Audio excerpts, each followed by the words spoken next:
we thought it would be interesting to take a look at it. If you're in the business funding space, if you are a small business owner, if you're trying to build something, take care of your family, how exactly does POTUS, the President of the United States, really affect you, your business?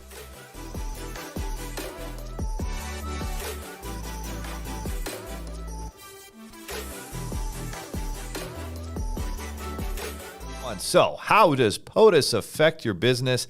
This is from our good friends at ChatGPT, OpenAI. Thanks, Sam Altman. It says the President of the United States can have a significant impact on small business. Well, that's who we serve. We love serving small businesses. And so here's how it can have an impact. Number one, economic policies. The POTUS has the power to shape economic policies that can impact things. Regulatory environment, right? If you're a small business owner and there's a lot of red tape you have to jump through with the federal government and your local government, then that can make it very difficult for you to do business and also very expensive. We're starting to see more and more regulation being implemented in small business funding. So that's having an impact. Access to capital, there it is, access to business funding. That's a big one.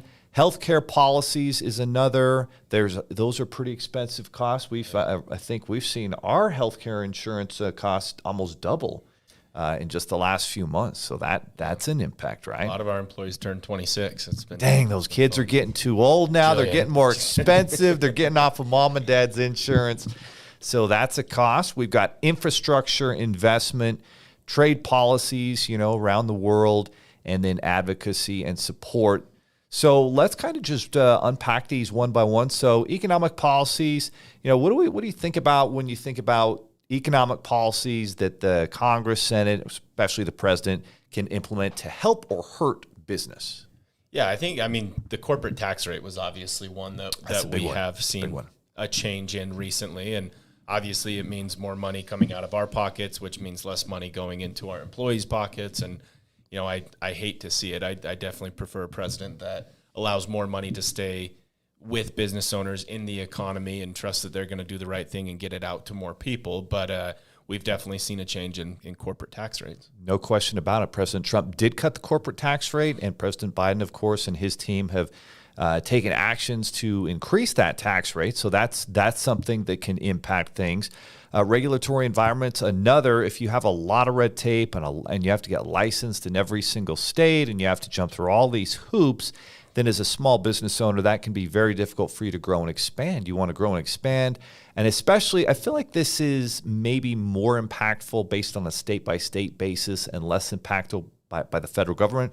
For example, if you want to do business in California, there are no limits to how many different hoops you have to jump through. Same with the state of New York. But if you're doing business in Utah or Florida or Texas, typically it's going to be a little bit easier, less red tape, less regulation to grow your business, get it established in these states. And if you're more and more kind of an online new type business that's operating across all 50 states, then that will impact you for sure. What are your thoughts on regulatory environment?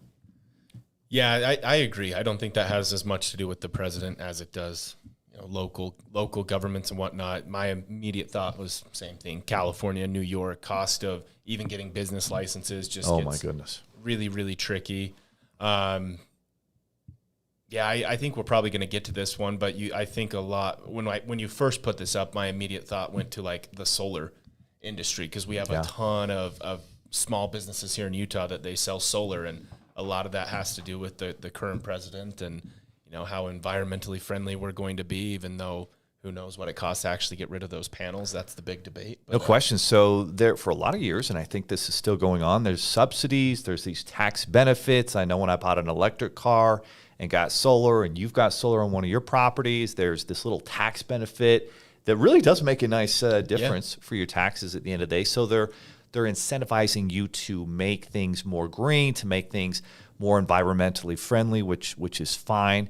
And then there's also the other aspect. Well, it's great to have solar, but it's still generating power off of the grid. And if your grid is generating power from coal plants, then it kind of negates that a little bit. Yeah, I was thinking about that because my local, it was a city thing where they were giving you $300 to trade in your gas-powered lawnmower for an electric lawnmower. But I'm cool. I can only imagine how much power it's taken to charge up these two bulky batteries versus the gallon of gas I was going through every month of the summer. I almost wonder if it is that. It ends up not paying as big a dividend as you would think. And there's a lot of different research out there too, even as much as, I love Elon Musk and want to support Tesla. At the end of the day, all of that extra power has to come from somewhere. And most of the time it's coming from power companies that are generating the power from coal and other, even natural gas, which I feel like is way cleaner than everything, certainly way cleaner than coal, right? But it's been getting a negative negative connotation from the media and from others out there. And so at the end of the day, is that electric vehicle and everything going electric, is it actually improving the planet? Not as much as you would think, especially because you have to mine and get cobalt and lithium. And to mine cobalt and lithium in places like Africa and Chile and China, it's actually very negative impact-wise to the environment. So this is where I always go full circle and say at the end of the day, I just don't see how we're ever going to quote unquote save the planet unless we go to a full nuclear energy impact, and people are going to just have to get on board, and there's going to be extra security, and you have to get rid of the waste. But I just don't see any other way for it, right? Unless nuclear fusion comes to fruition, which they've been talking about for 50 years. So I'm not sure that's happening anytime soon. Yeah, I agree. Not in our lifetime, at least. All right. So business funding, this is a big deal, right? Yeah. You think about the policies that President Biden has implemented in the last 2 years, and he did a lot of government spending, which caused inflation, and then that inflation led to higher interest rates.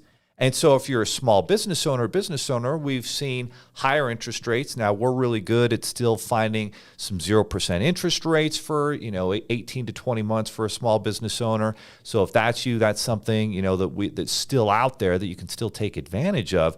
But if you're, a business owner trying to get even an SBA loan, like the rates have gone up quite a bit there.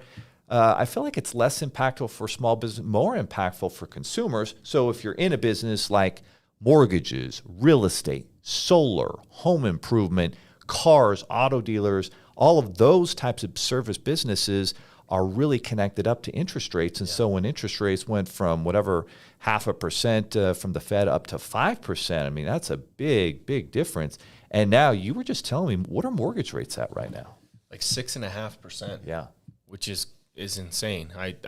Because the house prices, especially here in Utah, the house prices really aren't coming down, but rates are at 6.5. I don't know how anyone's buying a house right now. Well, and to that point, it seems like the numbers are showing that less and less people are buying a house. They're on the sidelines. If you own a house and you got one of those lower interest rates during the low interest rate years, you're really not incentivized to move because you're going to move to the same house and it's going to cost even more. And so it just doesn't make sense to even look at moving for a lot of people. And then it makes it more complicated too if you're a real estate investor like you and I are. Now we're looking at 7.5% interest rates, and now it's like I'm losing money to buy that property and rent it out, or even apartment buildings is much more expensive now because of the high interest rates. So POTUS has a big impact on those interest rates for sure. Yeah, what scares me, Leo, is these people, and I know and have friends that are tied to this, these people that didn't get fixed rates. They've got these variable rates, and all of a sudden they can't afford their homes anymore. They can't afford their investment properties anymore. And it's a very, very scary thing to be dealing with right now. Exactly right. And in fact, one of these articles here, and maybe we don't get to it, I'll just talk about it briefly. There's a gentleman in Texas, and there were a lot of different groups that raised capital and money for investors to put money into apartment buildings. So instead of you having to come up with $2 or $3 million for the down payment to buy, 300 units of apartments in Texas, Utah, North Carolina, wherever you're buying them at, you could put your money in this pool in what's called a syndicate and buy these apartment buildings. And you and I did that with some apartments in Texas. And at the same time, if those syndicates decided, well, we want to make sure we have great cash flow, interest rates are going to stay low forever, and they took a variable rate, which a lot of these groups did. And this particular group had like 4,000 apartment units, and they got them at variable interest rates. And then when rates went up, now they couldn't make the payments anymore. Yeah. So they went from being profitable to now I get my rent payments and I actually can't afford the mortgage, and all of the upkeep and the property managers. And then that dude just defaulted on 3,000 apartment units for hundreds of millions of dollars. And those investors lost tens of millions of dollars of capital, their lifetime savings, a lot of them that put into those.